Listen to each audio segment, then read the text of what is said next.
Good morning. It's great to see all of you here today and this beautiful day in Sacramento. I hope you're not too sad that you're missing it, but you'll be out soon and you can enjoy the weather. We love the weather. I'd like to welcome everyone here today to our Congressional Forum on Net Neutrality.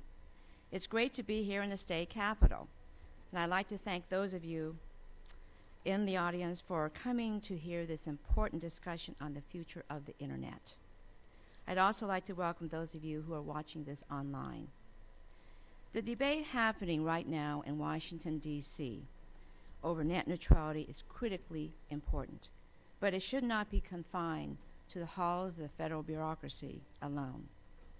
This is one of the central reasons I have brought this hearing to my district in Sacramento, the capital of our great state of California.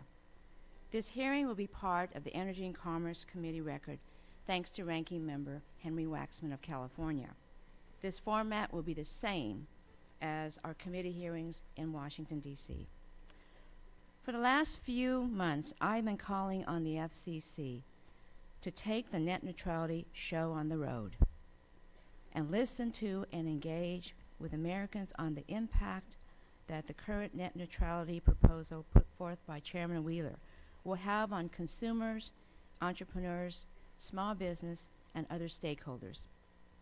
To that point, I am very pleased that we have two FCC commissioners with us today, Commissioner Mignon Clyburn and Commissioner Jessica Rosenwortzel. These two accomplished commissioners have a reputation of making thoughtful and fair-minded decisions on the policy challenges facing our innovation economy, whether it's expanding broadband to lower-income communities, schools, and libraries, or unleashing more spectrum and ensuring interoperability so our mobile devices can perform nationwide. Commissioners Clyburn and Rosenwortzel have championed a diverse set of critical communications issues in the public interest. In fact, recently, both commissioners were named by the prestigious National Journal as leading women in the country who shape technology policy. We are fortunate, very fortunate, they traveled from Washington, D.C. to be here today to share their views and engage in this important topic. And we all know that the Internet is a very personal thing to all Americans. We use the Internet for just about everything we do today: reading the news, applying for a job, taking educational classes, dreaming or looking at streaming a TV show, or starting a business. The digital economy is an integral part of our lives, but so many times we just take it for granted. So when it seems like the Internet as we know it today may change, and not for the better. Americans do speak up, and that is what we're seeing today. Earlier this year, the D.C. Circuit Court struck down two of the FCC's 2010 Open Internet rules, which maintain a basic level of protection for consumers and innovators on the Internet. In response, Chairman Wheeler presented a proposal to restore these protections that have received a lot of attention across the country.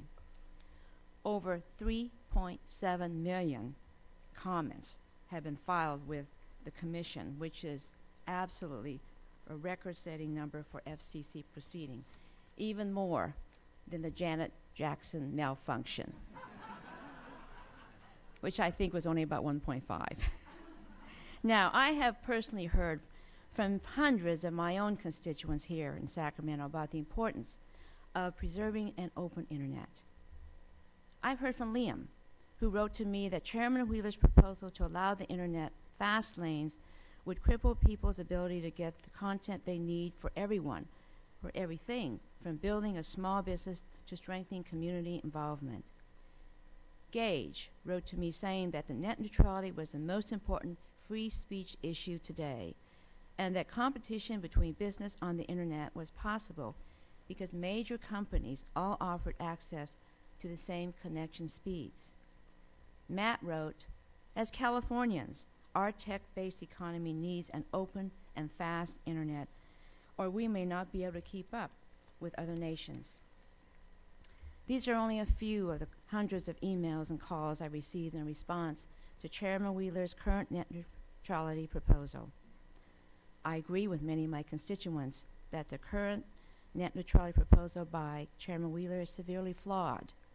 It would upend a basic principle that has guided the Internet's growth since its inception, that all data must be treated equally. Specifically, I believe that the practice of paid prioritization by broadband providers would dramatically reshuffle the digital deck. It would alter the public's unfettered ability to access content online and threaten competition and innovation. Paid prioritization would allow a broadband provider the ability to offer preferential treatment to one content provider over another for a fee. If the final FCC proposal allows this to become reality, consumer choice will be at the mercy of the highest bidder, and it would create a two-tiered internet, leading to fast lanes for some and slow lanes for others. In a nutshell, paid prioritization is a tax on innovation and consumer choice. In fact, the only certainty that paid prioritization would bring to the internet ecosystem is that it would stifle creativity, investment, and squeeze out new competition. It would prevent the next Google or Amazon from hitting the digital economy. Americans are not standing for that, and I'm not standing for that. That is why I, along with Senator Patrick Leahy of Vermont, introduced the Online Competition and Consumer Choice Act, which requires the FCC to exercise its legal authority to ban paid prioritization agreements, or so-called internet fast lanes, between ISPs and content providers on the last mile internet connection to residential consumers or small business. I am hopeful that the FCC will ultimately propose a set of rules later this year that preserves net neutrality and spurs innovation and consumer choice. There needs to be transparency. There needs to be openness of the internet. I'm also hopeful that the chairman's final net neutrality proposal will prevent pay prioritization agreements from entering the marketplace. There is no room in our economy for this sort of anti-competitive practice. Today, we have a great panel of witnesses. We have a California PUC commissioner. We have a Sacramento librarian. We have a venture capitalist. We have a Sacramento public broadcaster. And we have a Hollywood screenwriter and producer. All of our panelists offer unique perspectives about the critical role the internet plays in our lives and the importance of protecting an open internet. And I look forward to hearing from them shortly. But I also know many of you here today and those watching online have comments you'd like to share about how the FCC's current net neutrality proposal would impact you. To that end, I have set up an email address, Matsui, M-A-T-S-U-I, _ public comments, one word, at mail.house.gov, that you can email your comments to. And please know, I will share these closely with the commissioners and also with Chairman Wheeler. And I look forward to hearing from all of you. Now, I will now yield to Commissioner Clyburn for an opening statement. Thank you, and good morning. Congresswoman Matsui, I really appreciate you hosting this congressional forum, which focuses on what I believe is one of the most important issues before the Federal Communications Commission today, retaining and promoting a free and open internet for everyone.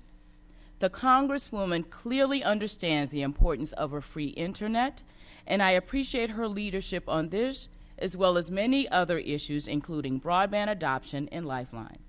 I sincerely appreciate the invitation to participate and believe it is important to hear the views of interested parties outside of the Beltway. This hearing, as the Congresswoman noted, will be a part of the House Energy and Commerce Committee record, and I am pleased to note that the forum and materials available will also be a part of the official Federal Communications Commission record and the Open Internet Docket 1428, so your voices from Sacramento and beyond will be heard. Speaking of voices, as you've heard, Over 3,700,000 have spoken, and we are listening.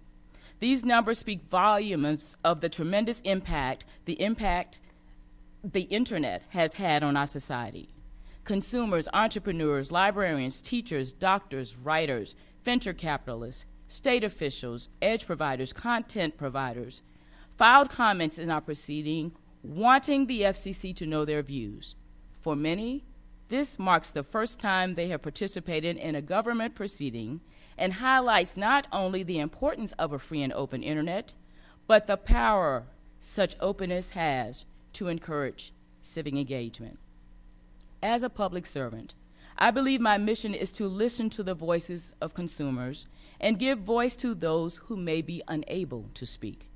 As the FCC moves forward to consider permanent rules, my focus will be on the impact on consumers, something that I fear has gotten lost in this debate over 706 versus Title II and the parsing through each word of the D.C. Circuit's decision. The legal issues are, of course, important, but to me, it puts the cart before the horse. The critical question, as I see it, is first determining the right policy, and when that is established, then and only then determine the appropriate legal framework to achieve that result. So just what does this mean to focus on consumers?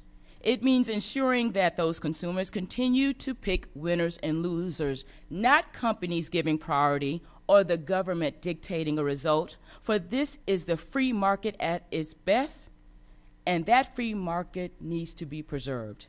It also means looking at how consumers are using the internet over fixed and mobile devices. We must ask and determine what are the trends so we can craft rules that are flexible enough. We need to ask what is the demand and what are the projections? What proportion of traffic is mobile versus fixed? One trend is clear: the increased reliance on mobile broadband. Mobile broadband looks quite different than it did in 2010 when the FCC adopted different open internet rules for mobile versus fixed. The deployment of LTE was in its infancy in 2010, with 200,000 LTE subscribers today. There are over 120 million, and LTE has been deployed to a projected 300 million Americans. The use of Wi-Fi has also increased, and the trend suggests it will continue to do so. Cisco projects that 52% of mobile data traffic will be offloaded to Wi-Fi by 2018, and from the consumer's perspective, they often do not know whether they are using cellular data or Wi-Fi because the transition is seamless. To me, this means that we need to be careful to avoid creating differing or conflicting standards or rules for Wi-Fi and mobile. Along with increases in mobile broadband, the number of Americans who rely exclusively on a mobile device, according to a recent Pew Research report, is 41%, and that is up from 29% in 2010. For lower-income Americans, 56% are wireless only, and that is up from 39% in 2010. And for Latinos of all income levels, the number of wireless-only households is 53%, up from 38% in 2010. For many of these lower-income and Latino consumers, their mobile device is their only access to broadband, if they have broadband at all. Given these trends, I will be focusing on my review on how different proposals will impact the consumer's experience. What is the impact on a consumer whose mobile broadband may be her only access to broadband? If we have lower standards for mobile, will providers make clear that the experience may be different? Will consumers understand that apps or content could be blocked? And if we have a different standard, will it disproportionately impact communities that rely on their mobile device for connectivity as we continue this debate and review? I vow to remain focused on the consumer impact. My door remains open, and I will be listening to you. Thank you. Thank you, Commissioner Clyburn. Commissioner Rosenwortzel, your opening statement. Good morning. It's always good to get out of Washington, and it's terrific to be here in Sacramento. So thank you to Congresswoman Matsui for being such a dynamo and thought leader back in Washington, for holding this hearing, and for having me here today. It's also a treat to be here with my friend and colleague, Commissioner Clyburn, and I'm grateful to each and every one of our witnesses for joining us today. So let's start with what we know. I know this: our internet economy is the envy of the world. We invented it. The applications economy began right here on our shores, and some would say right here in this state. The broadband below us and the airwaves all around us deliver its collective might to our homes and businesses and communities across the country. What produced this dynamic engine of entrepreneurship and experimentation is a foundation of openness. Sustaining what has made us innovative, fierce, and creative should not be a choice. It should be an obligation. We also have a duty to protect what has made the internet the most dynamic platform for free speech ever invented. It is our printing press. It is our town square. It is our individual soapbox and our collective platform for opportunity. That's why I support network neutrality. I believe the FCC must find a way to put open internet policies back in place, because we cannot have a two-tiered internet with fast lanes that speed the traffic of the privileged and leave the rest of us lagging behind. Because, as you will probably hear today, paid prioritization can be a tax on innovation. So, as we look for a way forward, I am pleased that FCC Chairman Wheeler has recently acknowledged that all options, including Title II, remain on the table. And as we proceed, we must also be mindful of the more than 3.7 million people who have written the agency to express their opinion. Openness and transparency matter too. It's good the FCC is hosting internet roundtables back in Washington, but we should be open to more than holding discussions inside our building, inside the Beltway, because this is big, really big. So kudos to all of you for being here today. I wish all my colleagues were here and that we would hold discussions just like this with every commissioner present in communities all across the country. So now for the best part. I stop talking and we get to hear from you. So thank you, Sacramento, and thank you, Congresswoman Matsui, for making this happen. Thank you, Commissioner Rosenwortzel, for being here, and Commissioner Clyburn. Before I start with the witnesses, I wanted to enter a letter from Senator Padilla, who is the chairman of the California State Committee on Energy, Utilities, and Communications, and author of the legislation promoting broadband deployment and adoption, into the record of this hearing, and copies of this will be available on the table. Now we'll move to testimony from the very important people who are here today, our witnesses. Each witness will have up to 5 minutes for an opening statement, so if you can keep it within 5 minutes, it would be great. First of all, I would like to introduce our first witness, Commissioner Catherine Sandoval of the California Public Utilities Commission. Commissioner Sandoval was appointed by Governor Jerry Brown on January 2011 to serve as Commissioner of the California Public Utilities Commission. Her appointment and confirmation to the post made her the first Latina to serve as CPUC Commissioner in the agency's 100-year history. She serves as a Vice Chair of the National Association of Regulatory Utility Commissioners Telecommunications Committee. Long title there. Commissioner Sandoval is also a tenured professor at Santa Clara University School of Law. Thank you, Commissioner Sandoval for being here today, and you can proceed.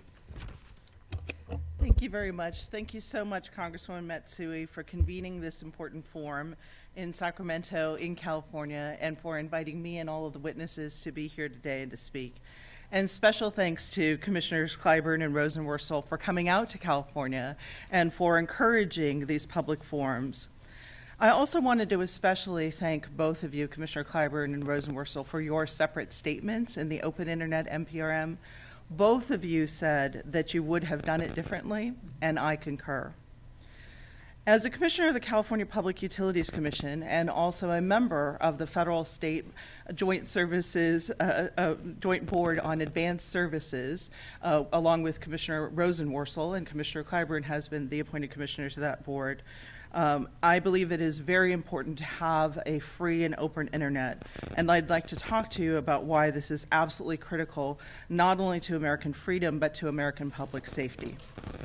The FCC's proposal to allow ISPs to require individualized, differentiated, non-transparent negotiations is dangerous to public safety, to public health, the open internet, the American economy, and democracy. America's critical infrastructure sectors have high reliability and safety duties and need an open and reliable internet with low transaction and access costs. FCC, in its open internet proceeding, the FCC defined edge providers who might be subject to negotiations to include all content providers, and the definition is so broad as to include everyone, all individuals, all organizations who use the internet. It even specifically contemplates an individual musician with a YouTube video. Now, I have several YouTube videos where I asked people to conserve energy in the light of the outage of the San Onofre nuclear power plant, when in 1 minute, Southern California lost 20% of its power, and conservation was critical to prevent blackouts. Now, the California Brown Bear is getting more hits than I'm getting on his YouTube video to encourage people to save water in light of our California's terrible drought. But this is just an example of how energy, water, and critical infrastructure uses the open internet. Internet access delayed due to ISP bargaining with energy utilities or third parties could hamper critical safety and reliability operations and harm public safety. Internet-enabled systems are used to open and close pumps and in sub-SCADA systems to operate various devices. Internet-enabled systems are also used to ask people or Internet-enabled devices, the Internet of Things, to reduce energy demand and can stave blackouts, can prevent blackouts. It can also increase lighting when unauthorized people are near remote utility plants or light up the way for an ambulance along the way to the hospital.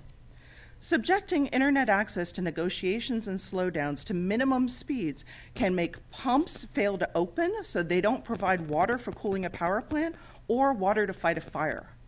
Minimum speeds are not enough. This can have devastating, deadly, and cascading consequences. Some high reliability and safety energy, water, and communication systems are not directly connected to the open internet to preserve cybersecurity and reliability. If the internet became more unreliable due to negotiations that hold up access, more systems would have to be switched to non-internet enabled services, creating disincentives to invest in such systems and making it more difficult to secure regulatory approval to spend ratepayer money on such systems.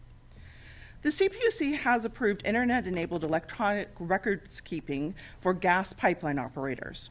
This provides fast access, which is critical in responding to emergencies. Failure to maintain records in a safe and reliable fashion has been charged as a criminal violation under the Federal Pipeline Safety Act. The public, utilities, and regulators need internet access to be speedy and reliable so utilities can recall records when needed and prevent injury, explosions, and loss of life or damage to property. In last month's 6.0 Napa earthquake, PG&E deployed a new internet-enabled technology, Picaro, to detect natural gas leaks after the ground-shaking disturbed gas pipelines. The CPUC approved the use of Picaro in July of 2014 because it detects gas leaks at a rate 1,000 times better than old techniques. Picaro was born through an open internet. as its inventor realized that it could use the methane detection technology it had developed for a completely different purpose to detect gas pipeline leaks. And then he was able to map that, what he detected, the leaks that he detected, through Google Earth, and enable through mobile broadband access to be able to have pipeline technicians use those maps through using mobile tablets and phones to go to pinpoint places and fix leaks prioritized by Picaro by severity. Innovation was fast and affordable due to the open internet, making it an affordable and efficient and effective investment for ratepayers. Picaro and PG&E didn't have to negotiate with ISPs to get access to the internet at fast speeds or at speeds for which they contracted, or to be able to send these fat GIS-based files. PG&E's customers, Californians, and all of us are counting on this technology to increase safety and to save ratepayer money. The CPUC also runs the California Teleconnect Fund, and my colleague, Commissioner Peterman, is the assigned commissioner to that proceeding. Our fund also expands on E-rates and provides discounts to internet-supported services at schools, libraries, healthcare centers, and nonprofits. The California Telehealth Network also supports rural telecommunications and enables life-saving diagnosis and treatment. For stroke patients, seconds count. Brain and function saving medicine, TPA, works best if it's given right away and must be injected or delivered by IV within 60 minutes of a stroke to be most effective in minimizing brain damage. Through the telehealth network and our investments, UC Davis stroke specialists are able to diagnose a patient at a rural hospital using high-speed, high-resolution cameras to detect whether the patient is having a stroke. Accurate diagnosis is a prerequisite to being able to administer the medicine. Doctors working to save lives and with a duty of care, and patients relying on the fast internet connections in the telehealth network have already bargained for contracts to assure their access to an internet. And for that internet, speed matters and minimum speeds wouldn't cut it. The FCC proposal greatly increases transaction costs to the internet and could increase internet fees. It will facilitate anti-competitive bargaining to raise rivals' costs to get faster speeds than competitors. Doing so raises market manipulation issues in regulated markets such as FERC-administered energy markets. Call completion problems could also blossom as traffic from rural carriers and other common carriers and VoIP companies can't get through during ISP negotiations. And Lifeline, which we have also worked so hard on, could have its verification efforts frustrated by ISP negotiations or slowdown, as for example, California verifies 100% of Lifeline applicants through internet-enabled platforms, and with our new extension of Lifeline to mobile, we are now adding more than 30,000 internet customers and Lifeline customers a month. 100% of them verified for eligibility through internet-enabled applications. So in closing, to protect an open internet, the FCC must use both Section 706 and Title II with forbearance and a light regulatory touch. Thank you again for your consideration and for holding this important forum. Thank you very much, Commissioner Sandoval. I would now like to welcome our next witness, Rivka Sass, Executive Director of the Sacramento Library System. Rivka is one of the most forward-thinking and creative librarians in the country. She brings over 30 years as experience as a librarian. She has been named National Librarian of the Year by the Library Journal. Rivka has been a leading voice on telecommunications issues facing national libraries and has testified before the House Energy and Commerce Committee in Washington, D.C. on national broadband adoption policies. We're all lucky that Rivka is in Sacramento and in charge of our library system. Thank you, Rivka, for being here today, and you may proceed with your testimony.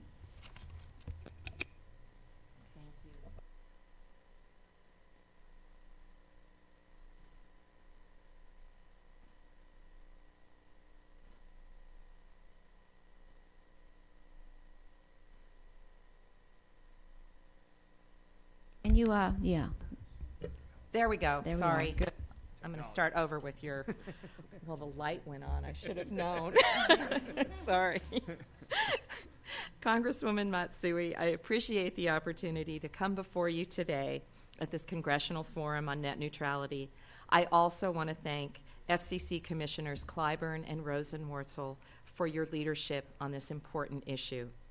The subject that we're discussing today is critical to the Sacramento Public Library Authority. Our community, and indeed our library, is a microcosm of America. I'm grateful for the opportunity to be here to represent our community of users. Sacramento Public Library is the 4th largest library in California. We serve 1.4 million people at 28 locations. We're proud to serve one of the most diverse communities in America and to provide services that prepare young children to be ready for school, to help children after school with their homework, to help job seekers apply for jobs online, and to help adults who fell through the cracks of our educational system complete their GEDs. And now we're the 2nd library in the United States to be able to offer an online accredited high school diploma, and we're very proud of that. Most importantly, Sacramento Public Library provides free and open access to information in all of its many formats. 2 policies govern Sacramento Public Library's philosophy of access. It's our collection development policy, which our board approved in 2011, and the library's internet access policy, also board approved in 2007.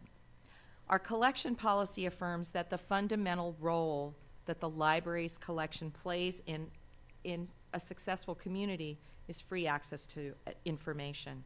As a librarian with more than 3 decades of experience in the profession, I've seen the formats come and go, but the principles of information access remain the same. Access to the internet is simply one more tool that allows librarians to bring people and information together.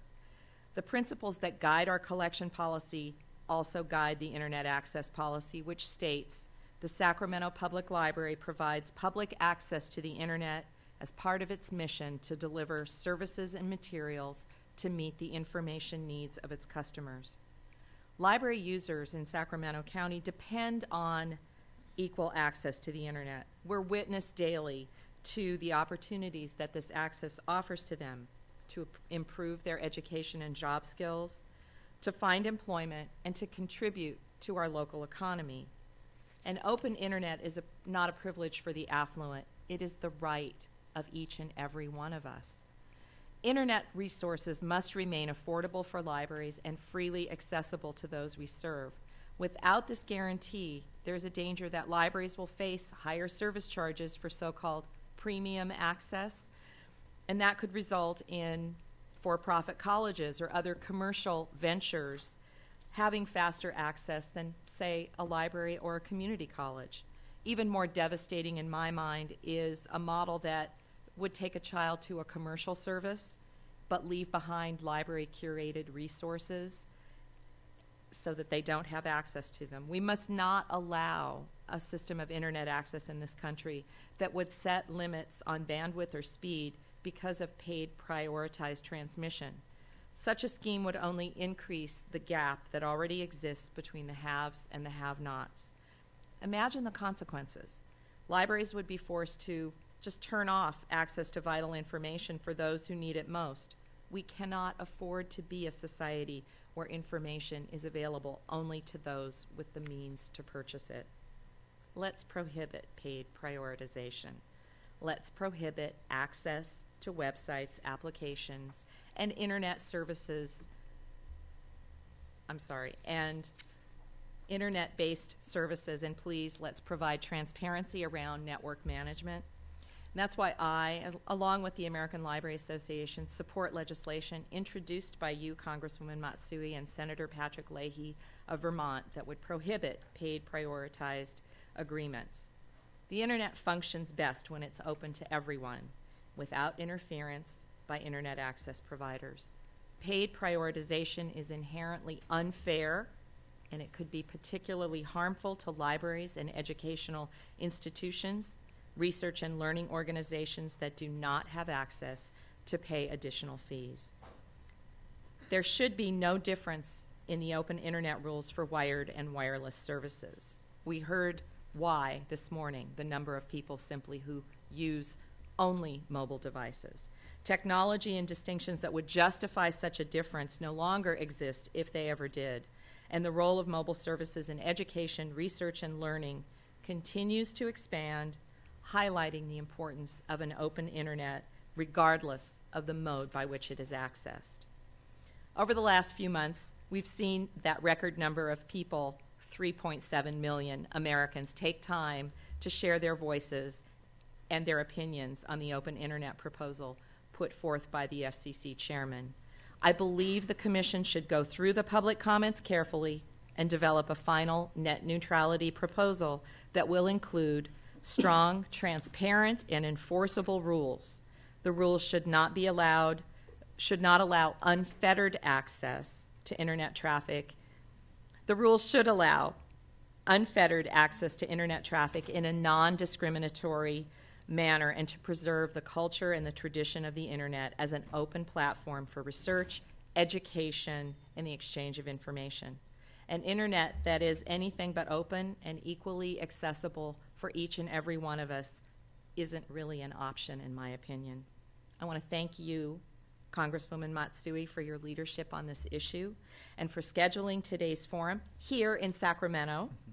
I applaud you for your strong stance. And thank you, FCC Commissioners Clyburn and Rosenwortzel, for making the trip here and for making sure that we all have the opportunity to allow our voices to be heard.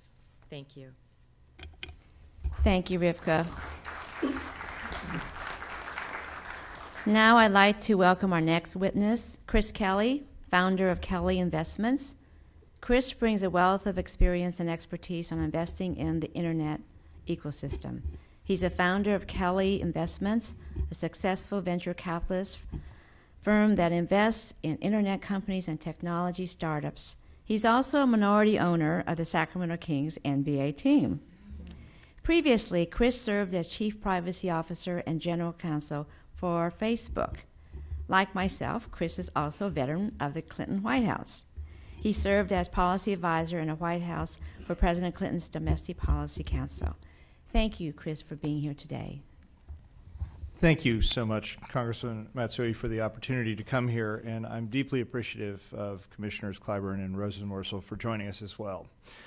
The story of the internet is the story of being able to reach millions of people, and importantly, to have millions of people reach you with ease and low cost. It has inspired thousands upon thousands of people, young and old, to take entrepreneurial chances that seem irrational at the time that they're made, but end up transforming the world for the better. The paid prioritization that was not just possible, but nearly explicitly endorsed in the first proposal by Chairman Wheeler in his first net neutrality proposal would rapidly destroy that story and threaten our economy.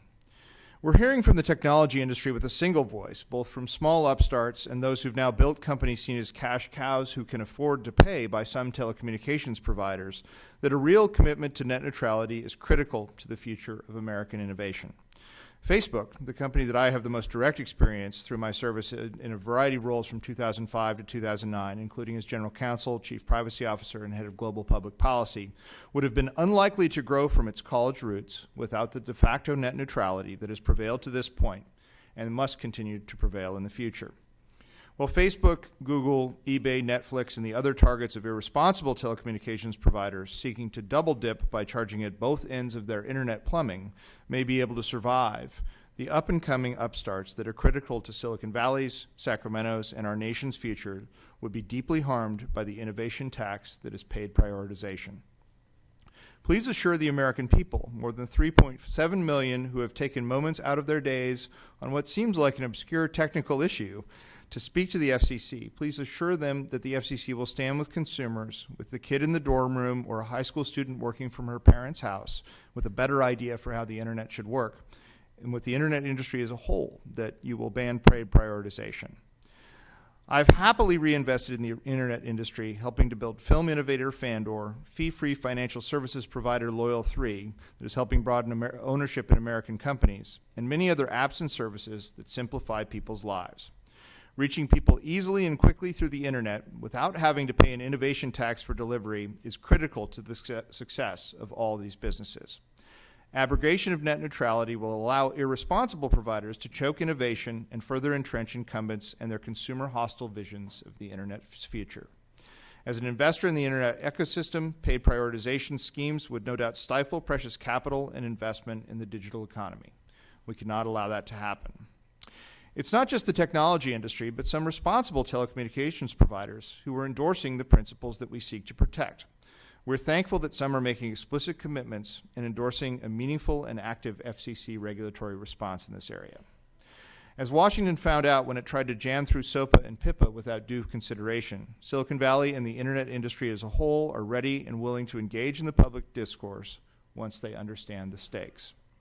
As a veteran of the Clinton administration, where I had the pleasure of working with Congresswoman Matsui, who made his way back to Silicon Valley, I've often been frustrated by Silicon Valley's lack of focus on the policymaking process.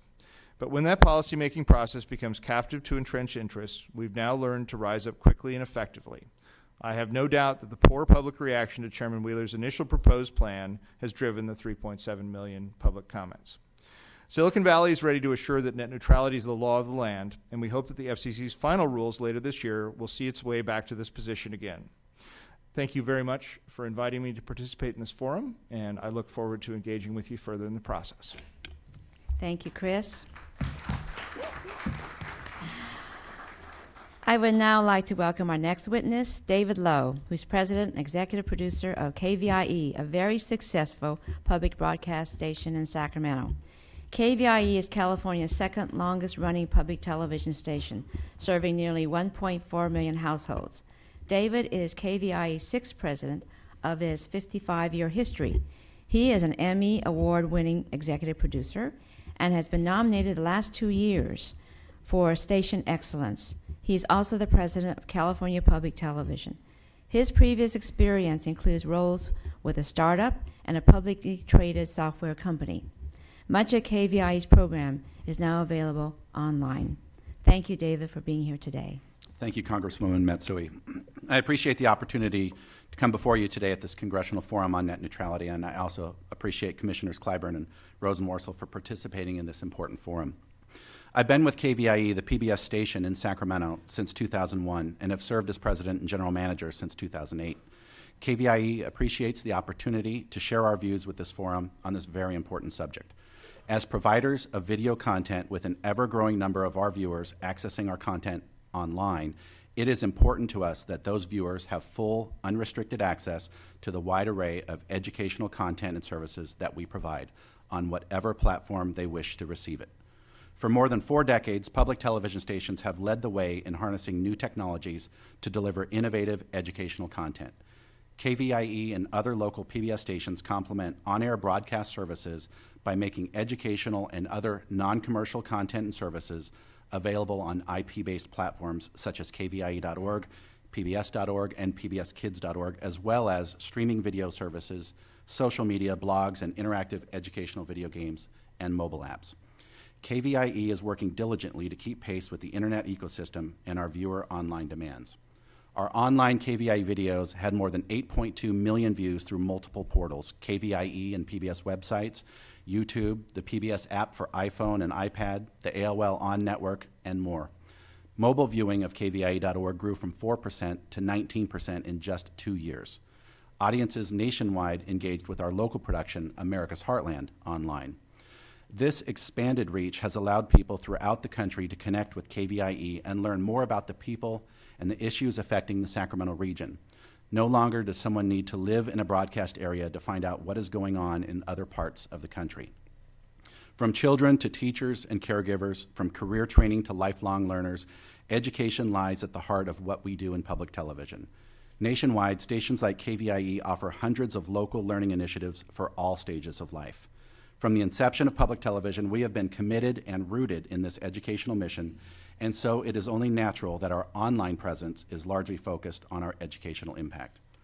What began with Sesame Street over 45 years ago now encompasses a whole children's educational lineup that has reached more than 90 million children and runs from literacy to STEM to social emotional education, available anytime, anywhere for every child. What is universally free and available to every household in this nation in broadcast form is now also widely and increasingly available as online videos and as games and mobile apps that enhance the learning experience. Public television is America's largest classroom, and we serve as the leading source of digital learning tools for preschool teachers and K-12 classrooms. As classrooms become more connected, our content becomes an even more valuable teaching tool. The PBS Kids website averages more than 11 million unique visitors per month, and in 2013, more minutes were spent viewing children's videos on pbskids.org than any other children's site. The collection of more than 35 PBS Kids mobile apps has been downloaded more than 10 million times. Local public television stations like KVIE do all of this because of our public service mission.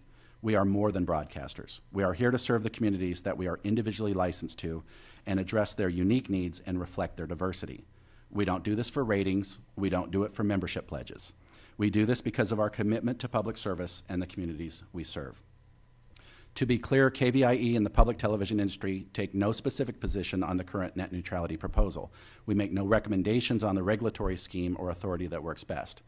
As I mentioned earlier in my testimony, as a provider of video content with a growing number of our viewers accessing our content online, it is important to us that everyone have full, unrestricted access to the wide array of educational content and services that we provide on whatever platform they wish to receive it.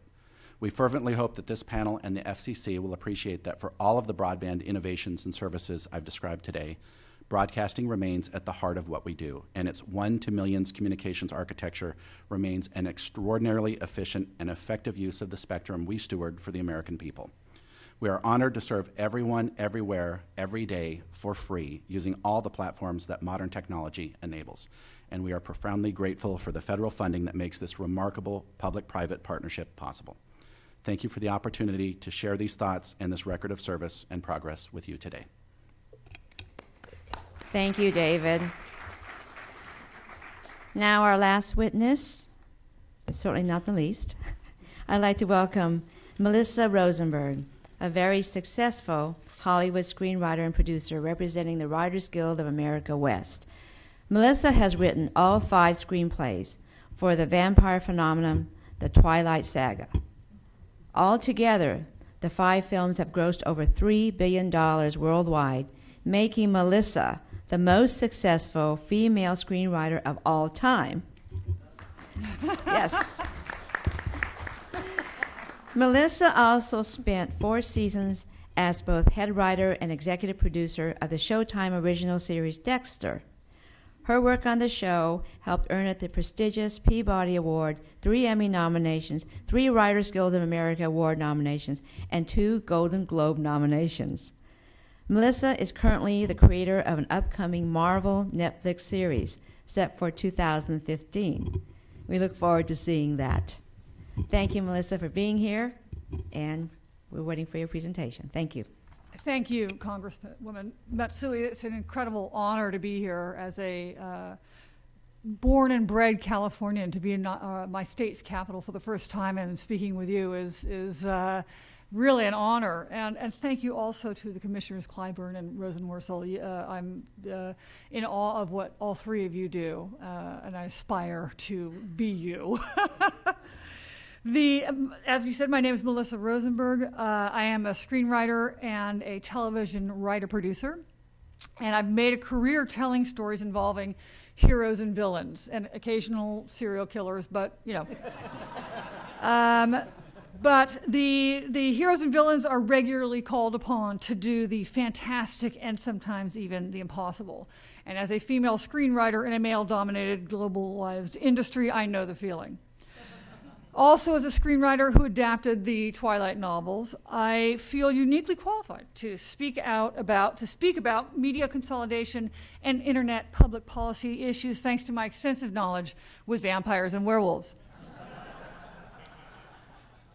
Sadly, the real-life story has much of the gore, but none of the romance.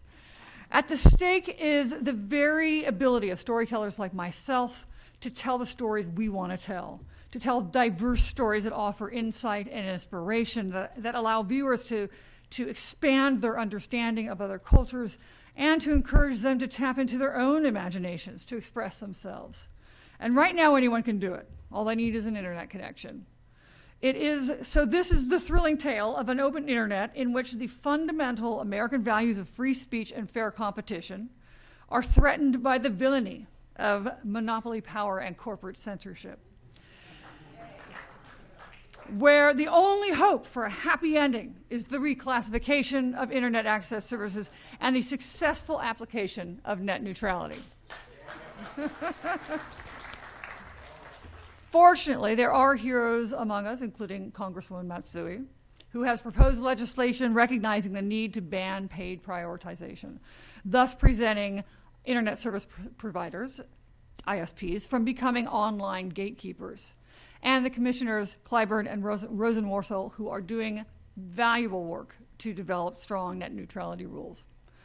But there is still much drama still to come. In the story so far, the free and open internet has worked like traditional telephone lines. When consumers use a phone, they can call whomever they want. No phone company can limit whom they can reach. Likewise, consumers choose where they want to go online. An ISP doesn't decide what legal content has preferential access or what is regulated to a slow lane. The free market and fair competition enabled by this structure have revolutionized communication, democratic discourse, social engagement, and commerce. And in the entertainment industry, it has provided a surprising plot twist. After decades of consolidation, 7 corporations control almost everything we see on conventional TV and in movie theaters. For writers, this means they control what we create. We should be used to this. It's really the history of media in the 20th century has a repeated chorus of emerging technologies with open distribution platforms which were inevitably corporatized and globalized by a small handful of conglomerates. It happened to us in motion pictures, radio, broadcast television, and then cable television. But with the rise of the internet as a new platform for video distribution, one where anyone can reach an audience, we have a chance to re-empower content providers. For women and people of color especially, who are underrepresented as actors, writers, and directors, the open internet provides a new opportunity to participate in the creation of both our national culture as well as the global economy. This is not just a writer's fantastic vision of the future. With the rapid growth of online video market, the open internet is delivering on its promises. Today, 4 video streaming sites make up more than half of all fixed internet traffic. In 2013, advertisers and consumers spent $6 billion on internet video services, and that amount is rising.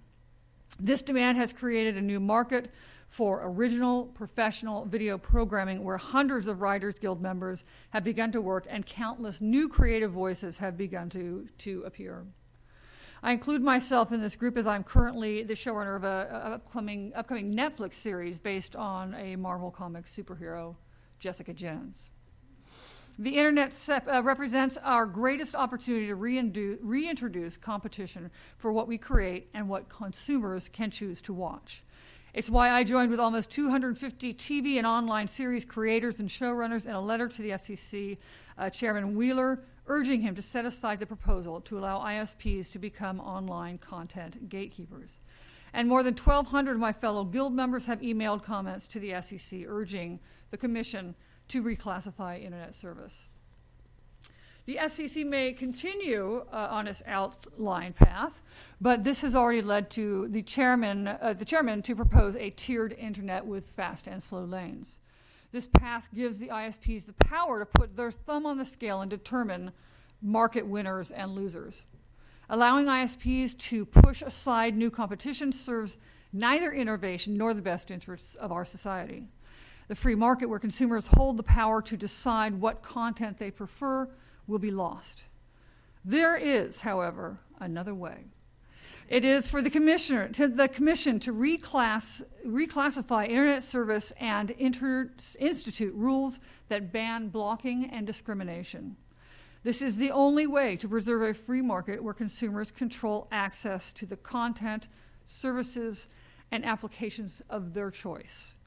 And so we arrive at the turning point of the story, Will the Internet's open forum for free speech and enterprise be turned into a walled fortress of content control? Will entertainment, information, and marketing platforms be readily available to all, or just those who can afford to pay for them? Will new media be dominated by the gatekeepers that dominated old media? The climax of the story is yet to be written. The policy decisions that triggered the consolidation of old media have not yet been finalized for new media. There is still time to protect the rights of content producers, entrepreneurs, and especially consumers, regardless of their socioeconomic status. The FCC needs to reclassify Internet access services and establish strong net neutrality rules to ensure that the Internet remains a level playing field for all. The entertainment industry is filled with oxymorons, from jumbo shrimp to Hollywood accounting. Allow me to add one more. If the Internet is to survive as a free and open means of content and creation and market-driven competition, we must win the fight for neutrality. Thanks very much. It's an honor to be here. Thank you very much, Melissa, for that informative and engaging presentation. Now is the time for us to ask questions here. So if you can be as succinct as possible, because I intend to ask every single one of you, and I know the commissioners will do the same. This has been wonderful, and I think each of you brought something to the table which was diverse and, for a lot of people, unknown to a great degree. Commissioner Sandoval, you focused on a lot of things in your testimony, including water and power and all of that. I wanted to ask you about the healthcare system, which you touched upon. It's increasingly relying on Internet-enabled devices and technology, and the nation is migrating to an Internet of Things universe. And I think one of the unintended consequences of pay-partization is this ability to distort the market for the delivery of critical services, such as healthcare. Can you briefly discuss the impact pay-partization deals could have on our hospital systems? Yes, thank you very much, Congresswoman Matsui. I had the honor last week of speaking with Dr. Hogarth at the UC Davis School of Medicine, who manages their telemedicine program. And he gave me an example of how fast internet with high-resolution cameras is critical to the outcome and indeed the life of burn victims. So he was reporting that today, through video consultations using high-resolution internet and high-speed internet and high-resolution cameras, they are able to take a burn victim who might go to a rural clinic in the outer parts of Kern County where there is no burn specialist. And he said that, of course, a lot of burn victims are also in shock, but that they're notoriously unable to describe the depth and extent of their burn. But by using these internet-enabled video cameras, a burn specialist and surgeon is able to look at it to see the extent of the burn, the color, the depth of the burn, and also fluid weeping from the burn, which is very important because as you lose your skin, you lose fluid. And so that surgeon then is able to ask the doctors to administer a certain amount of IV fluid, which is absolutely critical, because if this IV fluid is not administered and the person is just put on the helicopter, if they make it alive to the emergency center where the burn specialist is located, they will arrive in renal failure. So this intervention prevents people from that loss, and it also helps a better patient outcome because they can also do at that rural hospital in Outer Kern interventions that will not only save the patient's life, but also result in less scarring. And you also asked about how this is related to the Internet of Things. One really important invention is now the use of smart beds in hospitals. So a bed is not just something you lie on in a hospital anymore. It can also take your heart rate, it can take your vitals, and it is also interconnected so that not only can the nurses see it, but the data is aggregated through big data about smart beds and then interconnected to other firefighters, to emergency services, to disaster planners, so that if a disaster strikes, like right now we have terrible fires raging in many places in California, like the King Fire, information is available to emergency specialists about where beds are available in which types of units throughout the state through the aggregated data made possible by smart beds and the Internet of Things. And that invention was made possible because people recognized a bed didn't have to be just a bed. It could be a diagnostic tool, Internet enabled, and they didn't have to ask any ISPs for permission about how to use their bandwidth to accomplish that. Thank you. Rivka, sometimes I think that we, including many in Washington, D.C., take for granted the open Internet that we all currently enjoy. As a librarian, really at the ground level, serving the people in Sacramento, can you talk about the importance of an open and accessible Internet for everyone in the community rather than a system that is divided up between haves and have-nots? Thank you. That's a wonderful question. Well, there, specifically here in Sacramento County, 16% of everyone who lives here lives below the poverty line. So what we're able to do as a library in providing access is priceless, in my opinion. And to compromise that or threaten it threatens our ability to help raise people above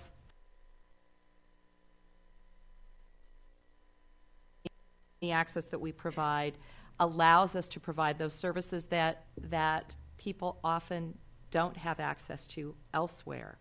And when I think about things like a small store online who all of a sudden would have to pay, can't compete with a large store, there's an impact on the retail economy. There's an impact on libraries if we were shunted to a slow lane in terms of the content we're able to provide. There's an impact on the innovation and the incubation that we're allowed and able to provide to our community. I brought along a little tool today that was fabricated in one of our libraries using a 3D printer. The prototype was done on the 3D printer because a young man heard about it, used the library to prototype it, did a Kickstarter campaign, raised $70,000, and is now retailing these items. That's the spirit of innovation that free and open access provides. And I would hate to see that compromised. Thank you, Rivka. Chris Kelly, in your testimony, you stated that paid prioritization amounts to a tax on innovation. I agree. If you're starting a new business or a startup in Sacramento or Silicon Valley and paid prioritization were the law of the land, how would that impact your ability to attract capital and investment and ultimately the success of that small startup or business, small business? Well, it makes it a huge challenge because it adds a further layer of things that as an investor you have to evaluate, or as an entrepreneur that you need to try to cover. You've got to be ready to explain to investors how you're going to relate to getting quick internet access, especially if you rely upon it. If you're talking about any sort of higher bandwidth business where you want to provide reviews of local restaurants, for instance, through video. If you had a video demand at that point, the first question in any investment discussion would be about, well, what's your relationship with the ISPs to make sure that you actually can get to the consumers at the end of the day. Distribution is the coin of the realm in internet businesses. And if you have to add another question about how you get distribution, capital is going to freeze up and fairly quickly. Essentially, it should just be a given. You shouldn't have to think about it then at all. You don't right now. Yeah. That possibility of reaching millions of consumers right away and having that potential is there. And with paid prioritization, it could go away pretty quickly. Thank you. David, from the perspective of a public broadcaster with limited financial resources, if pay for priority scheme were in place, would it add to the difficulties of growing KVIE's online presence? As I mentioned, as a industry, we don't have a position on the proposal. It's a huge issue, and we're still working through our processes on that. But certainly as a not-for-profit broadcaster, we're always focused on our funding in addition to serving our public mission. So we believe that our content should be available for everybody in the most accessible way. Thank you, David. Melissa, millions of Americans are now watching their favorite television shows or movies online, whether it's Amazon Prime, Netflix, Hulu, YouTube, and so forth. Because of the internet, your great work writing some of our favorite shows and movies are available anytime, anywhere, with a touch of a screen. I understand you're working on this new series, a Marvel Comics series for Netflix, which relies solely on a high-speed broadband internet for the delivery of the content. Can you speak about how pay-for-priority schemes would impact the abilities by you or any other creative talents to use the internet as a platform to get their content distributed? How about the consumers who go online to look for programming? How will their choices be affected or distorted? Well, we've certainly seen it in previous models of broadcast television and film, and you know, if you want to see the sequel number 7 to that last superhero, you know, it's getting narrow and narrow, the diversity. There is, you know, predominantly male and predominantly white. And I think, you know, that is such a huge part of what my passion for this issue is, to really bring all stories to it. And if the internet rules are where all data and content are created equally, you create a level playing field. And consumers decide what they want to watch. It's not a boardroom of predominantly white male people up on the town. You're like, oh yes, everybody wants to see what that 13-year-old boy wants to see, which is how the movie business has turned into what it is, by the way. That's why I work in TV right now. So allowing paid fast lanes will undermine the fundamental nature of what's made the internet so great at the moment. You know, requiring companies to pay for faster access will reduce investment in content and cede all power to companies that can afford to pay. And that means fewer outlets and less content. And, you know, the return of the father of the son of superhero number XYZ. Thank you, Melissa. And I found it very interesting, and I think it's very true that this has opened the door for younger people, women, minorities, in a way that they had difficulty accessing to be able to be a screenwriter or to be able to do creative things. And, very much so. I see that in my business all the time. People who are getting rejected at the broadcast networks or film studios because they seemingly are, oh, that's going to play, that's just for a black audience. Okay, so that's not big enough for that. You know, so that person goes, creates that content online, creates a show, gets, you know, viewers, and you go back to those broadcasts, and suddenly the broadcast is chasing them now, and it just expands it, and it takes off the narrow binders of what's going to sell, who are the audience, and what's going to sell. Because it's just people expressing who they are and expressing their stories. I think it's essential for viewers. As a viewer myself, I feel very strongly about it. Thank you, Melissa. Commissioner Clyburn? Thank you. And since you're speaking, Ms. Rosenberg, just wanted to let you know I'm still in therapy from my first few Dexter episodes. You'll be glad to know my 12 out of my family are shrinks as well, so thanks for that, too. Okay, well, I'm not sure what the ethics rules are, but I might need to talk to you. So I wanted to, affirm something that you said that I feel real strongly about in terms of what an enabler this platform has been. I had an opportunity to have a meeting with Issa Rae, who's just remarkable talent that, to be honest, I wish I could see more of her content as I flip, through the screens and pay a couple of dollars for a movie.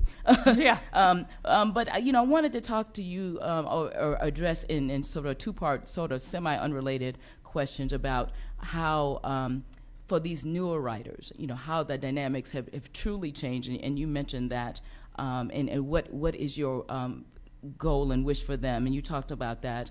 But when you talk about the proper application of open internet rules, when we talk about it to wireless, from wireless perspective, and when I mentioned, as everyone knows, the number of persons migrating on that wireless platform, does that influence the way writers and the way creators approach things? And, you know, what does this all means?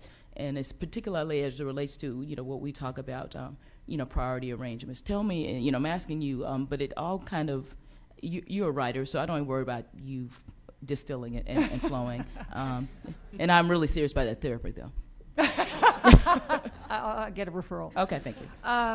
So you're talking about the wireless versus the right, broadband. and knowing that, you know, oftentimes when there's an online engagement, there's populations that rely strictly on this. What does that mean for writers? Is it a positive? Is it negative? What is it? You know, it's, well, first of all, pretty much every young person I know, and my industry is full of them, they're absolutely all on wireless. And you know, that, so, but what's true for us is that story is story. There is no difference whatsoever. You tell a story, and how it gets viewed, the only thing that might matter is if you're actually aiming for a cell phone movie, you might not do, you know, Gone with the Wind with a scene where, and then Atlanta Burns. You know, might not play on a cell phone, but other than that, a story is a story is a story. It does not matter where it plays or how it plays, whether it be wireless or broadband or you know, anywhere else. Okay.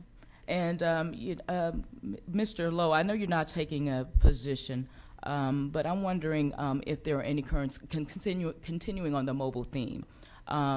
You talked about, you know, your platform and how more people are, you know, going and consuming, you know, online. I'm wondering if you have any concerns that you wish to address, or anything you would like for us to consider as it relates, particularly again on mobile.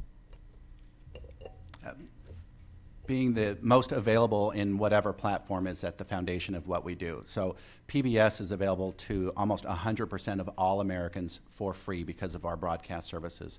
And the more that our video is consumed online, we believe that that also needs to be available in the most universally accessible way. Okay.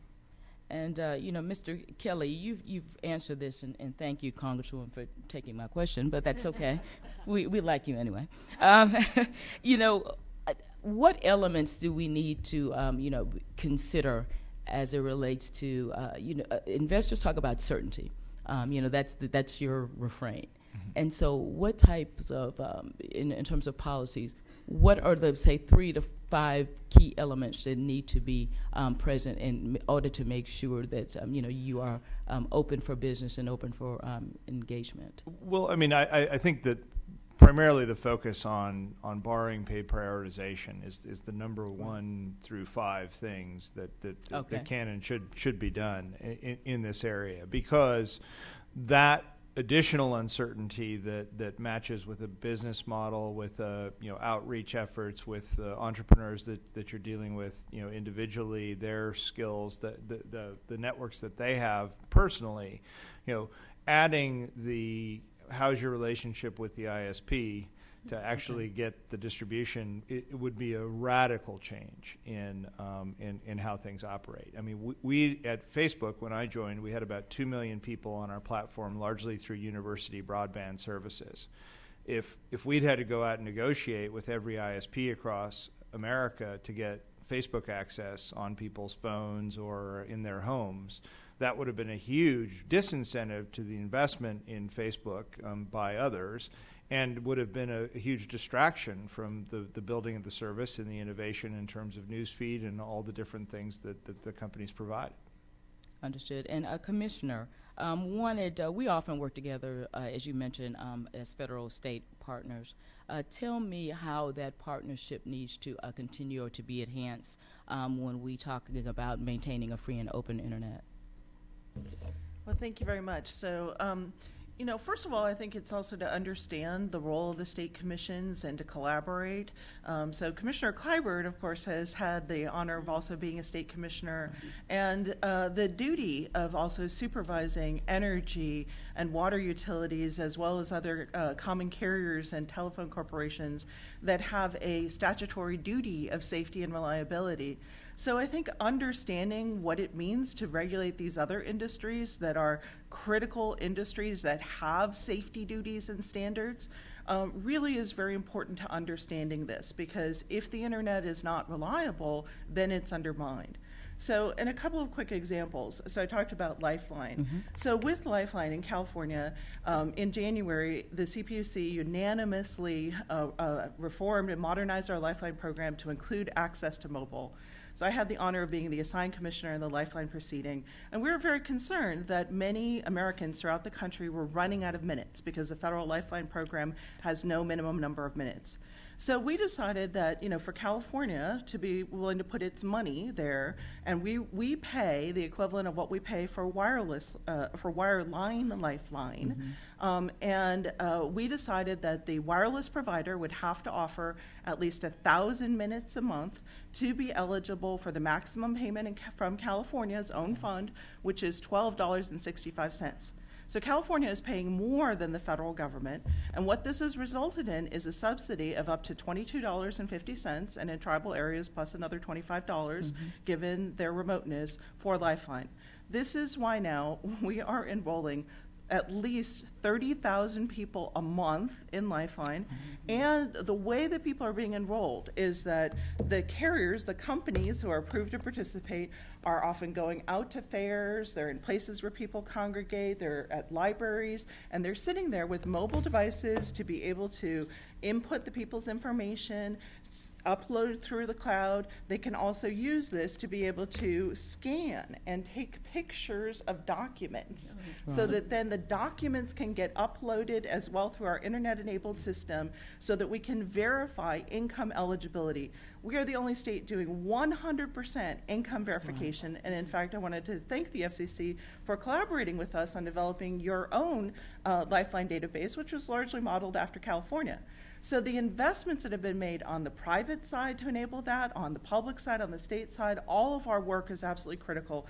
And understanding how mobile platforms are useful to that verification, plus how they enable new services. The last thing I'll say in that is one of the things that we're able to imagine now with this internet mobile enabled world is that we just unanimously adopted in our CARE program, California Alternative Rates for Energy, and ESAP, Energy Savings Assistance Program, where California spends in the course of 3 years, a 3-year cycle, more than $5 billion to support energy affordability for low-income people and to provide energy efficiency measures in the home. So one of the things that I put in the order, and my colleagues unanimously adopted, is that we asked the utilities to work with Lifeline providers and other utilities to develop a CARE ESAP mobile app. And this is something that I ideated at a hackathon where I helped to initiate an Apps for Energy hackathon that then became the model for the DOE American Energy Data Challenge hackathon. And I'm very proud to say that last month, SDG&E was the first utility to create a mobile app that will allow people to be able to apply for CARE and ESAP through an app. And it will save the utility money, it will save ratepayers money, and it will help get people the assistance that they need, and it will help save California energy so that we don't have to build fossil fueled polluting power plants. Thank you. I appreciate that. And I know I'm out of time, so I want to, this will be a lightning round, Dingle-inspired question. So how can it, you know, for all, you mentioned rule call completion in that too, so maybe you can weave that quickly into this answer, but how can the FCC ensure that open internet rules protect all consumers, including most vulnerable consumers, such as lower income populations and individuals with disabilities? I don't, if you've had something, and then I'll speak, I'll start with you, Commissioner, and if you could weave in, you know, how you see the open internet rules, you know, once again, in terms of rule call completion, if you could weave that in that, I'd quickly, because the general lady is being very kind, but I know I can feel Yeah. Thank you very much. That's an important question because the FCC's NPRM doesn't even mention the impact on other common carriers or, for example, on TTY. The only place that TTY is mentioned is at the very end. If you search for TTY, it tells you how you can get a copy of the NPRM, but it doesn't actually contemplate what would be the impact of this proposal on the deaf and disabled who are making calls. So for rural call completion issues, part of the question is that, as you know, Commissioner, you led when you were acting chairman, and all of you unanimously adopted an order to help to stop rural call completion problems and impose obligations on everyone, VoIP providers, intermediaries, telephone corporations, everyone, to make sure that calls got through. So paid prioritization and negotiations that could result in holdups at the server level that you don't even know about could interfere with the duty to terminate common carrier calls. And right now, when there are fires raging through California, there are evacuations, there are reverse 911 calls, that is more important than ever. And last, I would submit to you, if you look at the Comcast users form, there are people who are complaining that during the dispute with Cogent over Netflix, that they were having problems not only getting League of Legends, but that they also were having problems getting certain VoIP services. And when you look up those VoIP services, those are interconnected service VoIP services that have 911 and E911 obligations. So the concern that we have may have already happened. So this is an issue that I am asking our commission to follow up on, and I respectfully suggest that the Federal Communications Commission consider as well. Thank you. And Ms. Sass, you're in a unique position, seeing all consumers. So if you would weigh in, I would appreciate it. As far as I'm concerned, the most important thing that you can do is eliminate any discussion of paid prioritization. I know that the whole issue of net neutrality is not new. I remember that we had this discussion about 8 years ago, because if John Oliver didn't educate us all this time, Ask a Ninja did in 2006. So I want to just bring us back to, in 2014, our issues haven't changed as librarians, and we need to know that we can provide equal access to everybody we serve, and that the content has to be, we have to be able to provide content, and the platform has to be neutral. Thank you. Mr. Kelly, I know you don't see where you might logically weigh in, but if you could weigh in, including the assertion by some that pay prioritization might actually help startups compete with larger and more established, competitors. I know you might disagree with that position, but if you could weigh that in as we. Yeah, I do disagree with it, because it then you're optimizing for the wrong thing at that point. What startups are supposed to be doing is serve underserved populations, figure out how to aggregate them, and build business models around that. Instead, you're building business models around fast access, and instead of thinking about how people are going to be able to be empowered and innovate. And it actually connects as well to your last question about serving underserved communities, because access is the key factor for allowing all of these different populations to get online, express themselves, build their own businesses and outreach ability. We just have an incredible challenge in terms of allowing people access to the interconnectivity, which is critical to operating. We can serve massive numbers of people in underserved populations by making sure that everybody has the same access. Mr. Lowe? There are still a number of attendant issues along with net neutrality that we're working on as an industry and understanding through our process, but certainly we would like to reach and serve as many people as possible in as many ways as possible, so people get what they want when they want it. And last but not least. For me, this is so important, what you're doing now, and understanding that everyone has a story to tell. And whether they're professionals who get paid for it or the kid who just came out of high school, every person in this room has a story to tell. And to narrow the opportunity for them to do that is to damage our cultural discourse, to limit our perspective of the world and understanding of our fellow Americans. So you are doing it already. You're hearing that content providers, that storytellers could be limited by any rules on this, and we want just open access to be able to for everyone to tell their stories. Thank you. And Congresswoman, Commissioner, thank you so very much for being so generous. I know I went well over 5 minutes. Commissioner. Thank you. Mr. Kelly, let's not name names, but are there some big prominent websites we all know or applications we all use today that you don't think could have gotten started in a world with paid prioritization?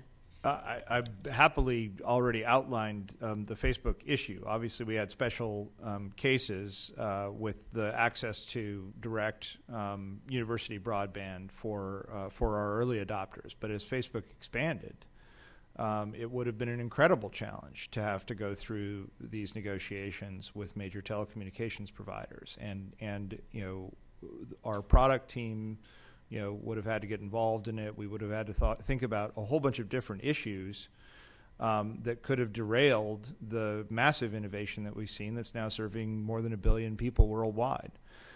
That challenge is something that startups shouldn't be thinking about most of the time. They should be thinking about how do we develop great products that interact and connect with people through this open internet, and allow the people themselves on the other side to decide how much time they want to spend on them. As Facebook has expanded and has networked the world and serves as an effective identity layer on the internet, people have chosen to use it, and people have chosen to protest against it, and people have chosen to do a whole bunch of different things and use this expression tool. It is hard to see the type of penetration that it would have if we had to go through deep negotiations with every telecom provider every time to figure out how we're going to actually get to users who are demanding use of the product. It's just something that startups shouldn't be focused on, and if we allow gatekeepers to make those choices, you're stifling what consumers are already demonstrating by their use of networks. Mr. Lowe, I am one of those original Sesame Street kids that I grew up with Big Bird and friends. But my kids, they're digital natives. Their world is not only broadcasting. They access a lot of PBS programming, with my permission, online. So we're very familiar in my household with pbskids.org and all of your apps. And my question for you is, do you worry that in a world of paid prioritization, that could really raise your costs and diminish your effectiveness and the number of kids you could reach? I'm glad to hear that you're using those apps, and there's another one you should use if you don't already. It's called Supervision, and it's an app that you can use to monitor their screen time, because they shouldn't be using that much screen time. They really need to go out and play as well. But I do hope that when they are using screen time, it is educational content like Sesame Street, Super Y, Curious George, and the many others. As I mentioned, there are a lot of issues around net neutrality with paid prioritization, pay-to-play, open platform, those kinds of things. And again, for us, those are really big issues that as an industry we're trying to make sure that we understand and work through our process. But certainly as nonprofit broadcasters focused on providing the best public service possible, funding is always a challenge, and we're constantly focused on serving our mission and making sure that we have the funds to do so. So anything else that distracts us from that, is an issue. Ms. Sass, you know that I'm a big fan and champion of the E-rate program, which helps bring high-speed connectivity to all of our nation's schools and libraries. And I think one of the neat things about that connectivity is in libraries, it's being used for education in so many ways. And online education is growing. In some ways, that's for the high school student who wants to brush up on some of the things they're learning at school. It's for people, as you mentioned, who've fallen through the cracks and might be getting their GED. And it's for workforce education too, which I'll submit is only going to grow more important in the years ahead. So I'm worried that paid prioritization would have an impact on the ability of library patrons to use those educational resources. Tell me what you think.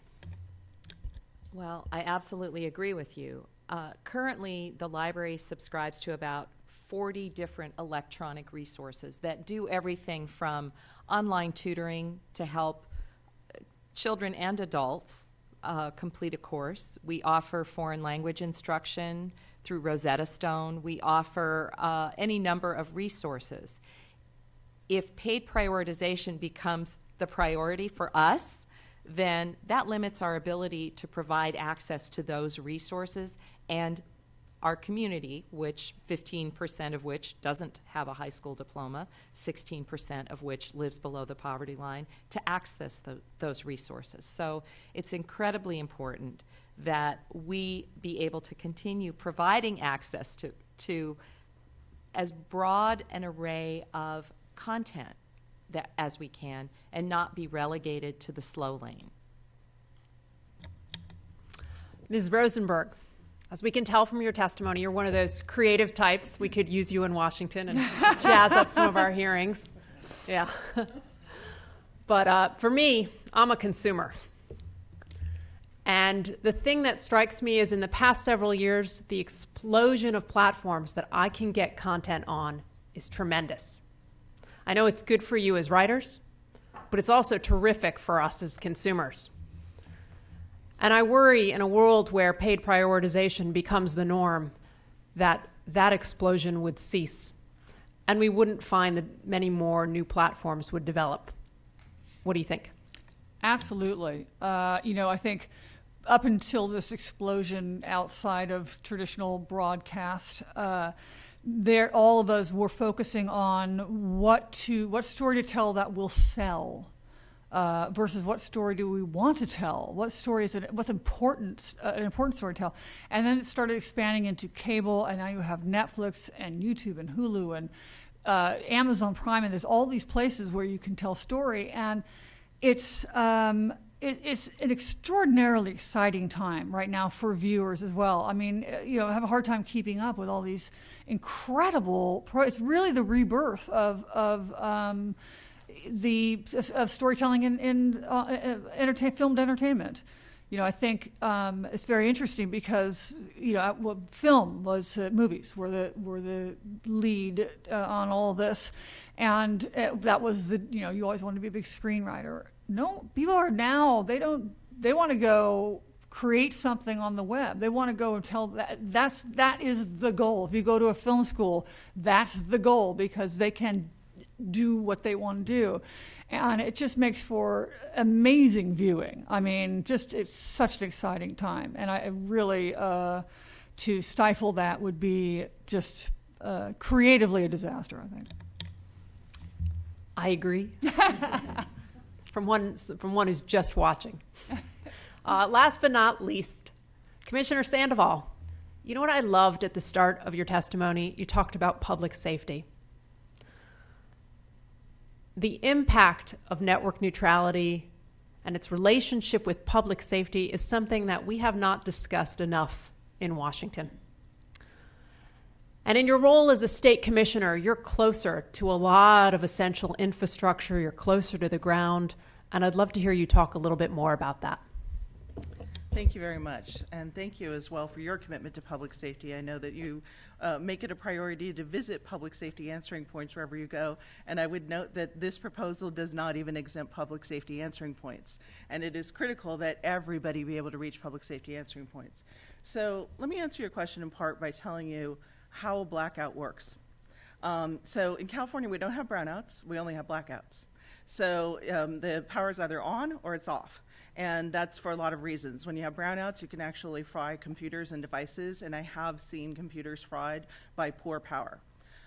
So when the San Onofre nuclear power plant went out after a small leak on January 31st of 2012, Southern California, an area where 26 million people live, in 1 minute lost 20% of their power.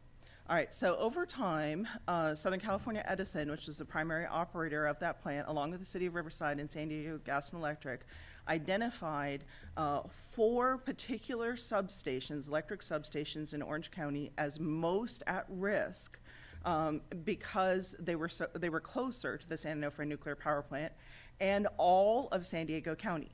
Okay, and so keeping in mind that we're talking about the place that hosts the second largest city in America, which is actually served by LADWP, and its surrounding region, which is bigger than the city of Los Angeles, and another one of the top 10 cities in America, San Diego. All right, so the system was designed so that having lost 20% of the power, we had to call on every resource and be absolutely creative about what we were going to do. And demand response was absolutely critical. And what was important is that you had to be able to get load to power down if you were in a situation where demand was too high and you didn't have enough resources because you had 20% that you had just lost for your power.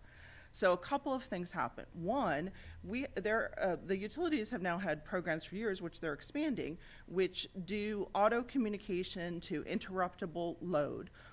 For example, there's a little device that could be put on your outside return for your air conditioner that if the demand is too high, the utility sends a signal to it and it basically turns down your air conditioner and reduces demand on the grid.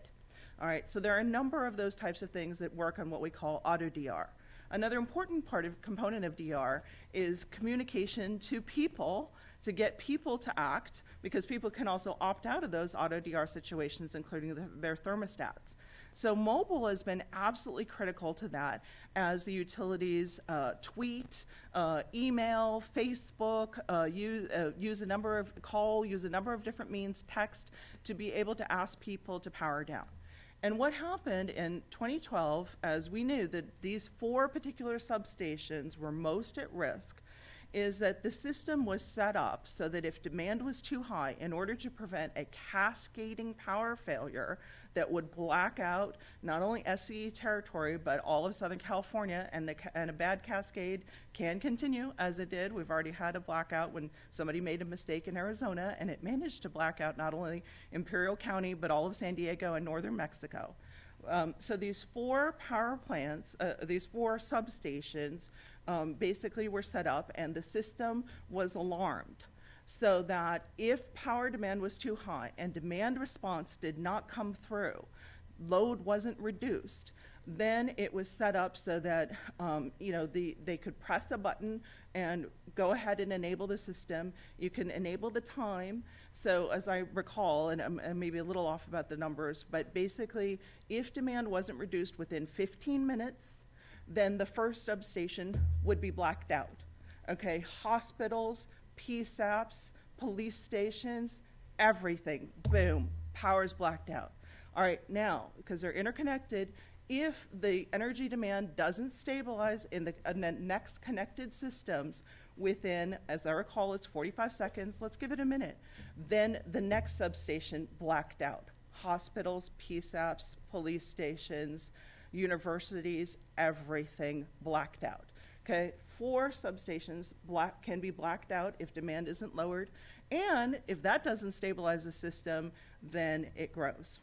All right, so we never had to get to that point of actually having blackout because of coordination and because the California Independent System Operator says that there was one day in particular in San Diego where demand response made the difference between blackout or not. But there was one day when Southern California Edison alarmed the system. They never had to push the button, but the alarm was ready to go. And DR is part of what's going to keep us from getting there. Thank you. That's alarming.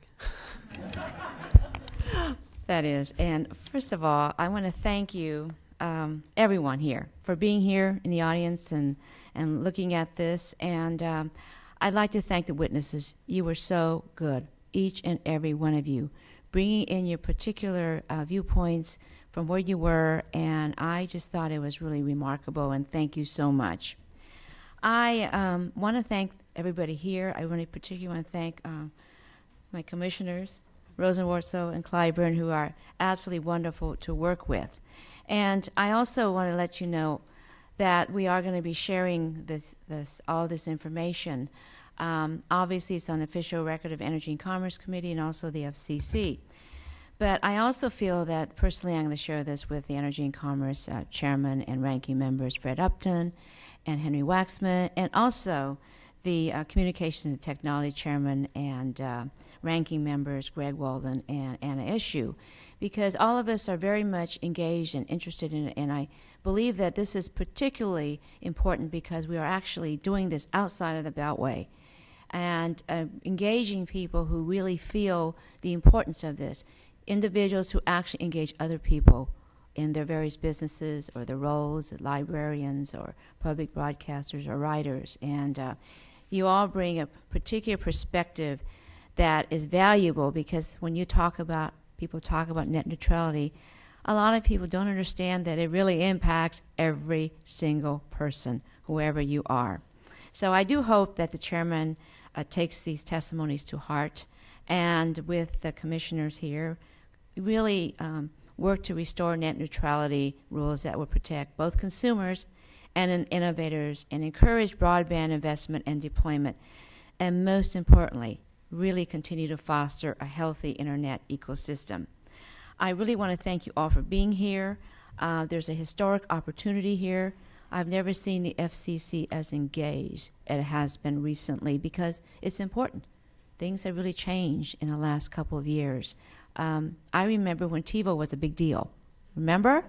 You know, we can actually watch it whenever we want to watch it. Now it's just, everything is so exciting now, and it's important that we make sure that the internet is there for the future. I want to also thank Access Sacramento for providing the streaming online here for all of us, and they're absolutely wonderful here too. And yes. And thank you all. We let this hearing go a little bit longer because I thought it was important to really engage the witnesses in a manner that many times we can't engage in Washington, D.C. So thank you so much, and I'd like to declare that this hearing is adjourned.